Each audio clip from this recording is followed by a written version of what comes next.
Szórjuk ezt, és utána fű. Tökéletes. Amsterdam is jó volt.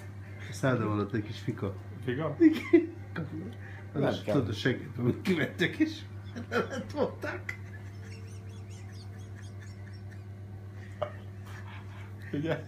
Amsterdam is jó volt. Adjál még ilyet. Most ő Midikában. Na, sütivel. Ez még Midikában. Jó, de kb. Születése óta bazzik, az más. Egy mit pont maradja fekve. Jó, ide fekszek. Nem franciáj, vigyázz. Jaj, de jó volt. Hallod? És így mondta, ki voltál tisztúval, rendesen pumpával, meg vízével, alul fölött? Nem mondtak. Mi? Nem mondtak. Nem mondtak semmit? Jó. Akkor ezt mondták, hogy nem volt rendesen kitisztítva. Tényleg? Ja. Te hogy a picsába? Ezek fosott törzsek, hogy nem tud kitisztulni rendesen. Nem, azt mondták, hogy nem volt rendesen.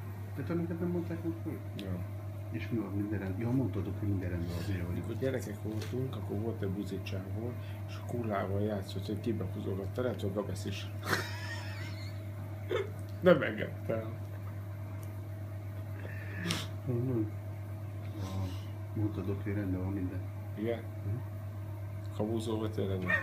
Tényleg? Kabúzó. Hát mit kabúzok? Rendben van minden, de 20 idén, és egy hét múlva visszakörülni, kivenni a végbeled. Alszol még egy kicsit? Jössz kurva jó. Milyen jót alszol? Ja. Mi? Hetenként eljöhetünk.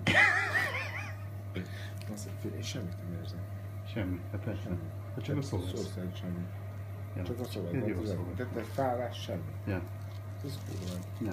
Prostatát és idát éppen. Ugyanígy. Persze. Elalszunk, föl kell megyek, hogy csak kurva jó, minden kiventek közben.